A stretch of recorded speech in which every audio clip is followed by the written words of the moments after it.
मेरी आप तमाम से अपील है कि 13 तारीख को हमको तारीख बनाना है तो आप तारीख बनाएंगे।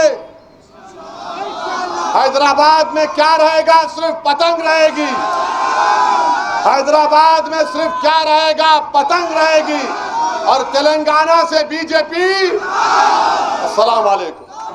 अब पतंग के निशान पर वोट दीजिए, आपके मेरे सदर को कामयाब कीजिए, अपने इतिहाद का सबूत दीजिए। मैं सदर मोहतरम आली जनाब साहब को दावत खिताब देता हूं। इतिहाद को कमजोर करने के लिए लोग आएंगे, मगर ये जो माहौल हैदराबाद की पार्लियामेंट का सीट का है, अब वो इन तमाम बातों को कबूल नहीं करेगा।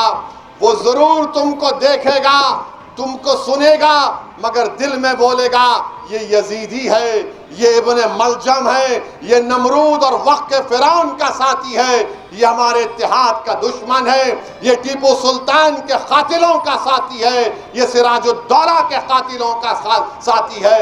हमको अपने इस आइन को बचाना है। तो मेरी मिनिस्टर नरसिम्हा राव था, जिसके दौर में बाबरी मस्जिद को शहीद किया गया, इसके दौर में बाबरी मस्जिद को शहीद किया गया।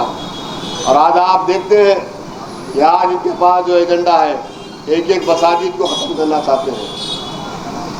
आज ये बीजेपी एक एक मसाजिद को ख़त्म करना चाहती है, हर मसाजिद पर मुकदमा डालना चाहती है, ये करना चाहती है।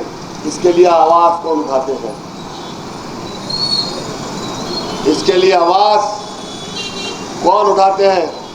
अगर ये आवाज़ पार्लियामेंट में गूंजती है तो सारी दुनिया के सामने आवाज़ आती है, सारे मुल्क को बताया जाता है। क्योंकि आज हमारी नुमाइंदगी करने के लिए हिंदुस्तान में कोई भी नहीं है, हमारे लिए आवाज़ उठाने वाला कोई नहीं है, हमारे लिए बात करने वाला पार्लियामेंट में कोई नहीं है। अगर कोई बात करती है आपकी अपनी जमात मजलिस इत्तेहादुल मुस्लिमीन, जब कोई बात करता है, कोई आवाज़ उठाता है, आपके मेरे सदर नकीब मिल्लत बैरिस्टर असदुद्दीन साहब उठाते हैं।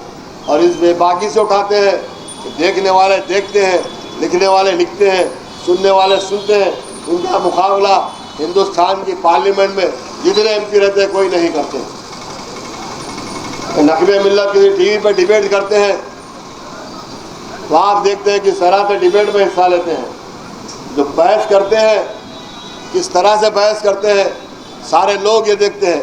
हर टीवी वाला चाहता है, हर एंकर ये चाहता है कि मैं नकीब मिल्लत को बुलाऊं और उनको डिबेट करूं, उनसे डिबेट करूं।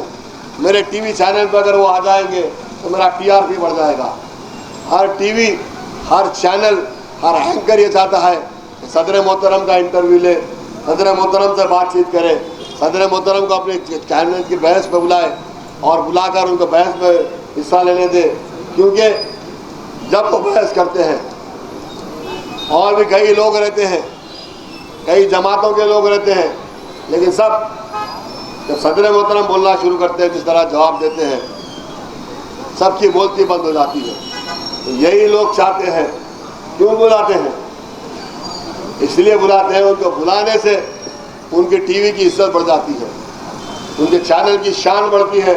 जब मेरा सदर उनके चैनल पर जाता है, वहाँ गुफ्तगू करता है, तो उस टीवी चैनल की इज्जत बढ़ती है, उस टीवी चैनल की शान बढ़ती है, उस एंकर के प्रमोशन मिलता है। हर एंकर चाहता है कि मैं सदर मोहतरम से इंटरव्यू लूँ। इस चीज़ को पहचानो मेरे भाई। आज सारे लोग मिलकर ये चाहते हैं कि आज हिंदुस्तान में मुसलमानों की आवाज़ ख़त्म हो गई। सारे हिंदुस्तान में मुसलमानों की आवाज़ नहीं है। आसाम से आवाज़ आती थी, आसाम में आवाज़ नहीं है। दिल्ली से आवाज़ आती थी, दिल्ली में मुसलमानों की आवाज़ नहीं है। पंजाब में कभी थे मुसलमान एमपी, पंजाब से आवाज़ ख़त्म हो गई, हरियाणा से ख़त्म हो गई, मध्य प्रदेश से ख़त्म हो गई, छत्तीसगढ़ से ख़त्म हो गई, उड़ीसा से ख़त्म हो गई, कर्नाटक से ख़त्म हो गई, महाराष्ट्र में ख़त्म हो गई, अगर तमिलनाडु में ख़त्म हो गई। अगर बची हुई कोई आवाज़ हिंदुस्तान के मुसलमानों की है, हिंदुस्तान के मजलूमों की कोई आवाज़ है, हिंदुस्तान के दलितों की कोई आवाज़ है, हिंदुस्तान के पसमानदा कौम की कोई आवाज़ है, वो सिर्फ है हैदराबाद से है। हैदराबाद में आवाज़ है तो आवाज़ ऐसी आवाज़ है कि जब गरजती है एक शेर गरज जैसा होता है। कि अल्लाह ताला ने मेरे सदर का नाम भी असद रखा है, उनका नाम असद है। असद के मायने मालूम है आपको? शेर के मायने, असद के मायने। और मेरा सदर उसी तरह से गरजता है पार्लियामेंट में, जब आवाज़ निकालता है साहब वालों की बोलती बनती है, बंद हो जाती है। ये आवाज़ को ख़त्म करना चाहते हैं। ये आवाज़ हैदराबाद से निकलकर औरंगाबाद में भी कायम हो गई, यहाँ से निकलकर बिहार में भी कायम हो गई। तो ये आवाज़ को ख़त्म करना चाहते हैं, डरते हैं। आज इस जमात के काउंसलर्स कहाँ नहीं है। आज उत्तर प्रदेश में हमारे काउंसलर हैं, बिहार में हमारे काउंसलर हैं, हमारे एमएलए थे, एक एमएलए है आज, 4 एमएलए को ख़रीदा इन्होंने। महाराष्ट्र की असेंबली में हमारी आवाज़ है। पहली मरतबा ही 2 जीत के आए थे, इस मरतबा भी 2 जीते, और अल्हम्दुलिल्लाह इस मरतबा 2 के साथ इजाफा हुआ। एक एमपी भी महाराष्ट्र में आया औरंगाबाद से, और अल्हम्दुलिल्लाह बिहार में हमारे जिसमें से ख़रीदा गया। आज एक एमएलए है जो एमपी का इलेक्शन लड़ रहे हैं। इंशाअल्लाह ताला बिहार से भी आवाज़ पार्लियामेंट में गूंजेगी मजलिस इत्तेहादुल मुस्लिमीन की। ये लोग बहुत फिक्र है, ये लोग यही चाहते हैं कि इनको यहीं पर ख़त्म कर दिया जाए, इनको अपनी मुकाम पर ख़त्म करना चाहिए। एक साजिश के तहत, एक मुनज़्ज़म साजिश के तहत हैदराबाद का ये पार्लिमानी इलेक्शन लड़ रहे हैं। ये बहुत नाजुक इलेक्शन है मेरे भाई, ये बहुत नाजुक इलेक्शन है। आज हिंदुस्तान एक नाजुक दौर से गुजर रहा है। ये हिंदुस्तान की तारीख का सबसे ख़तरनाक इलेक्शन है, जो हिंदुस्तान की तारीख को बदल के रख देगा।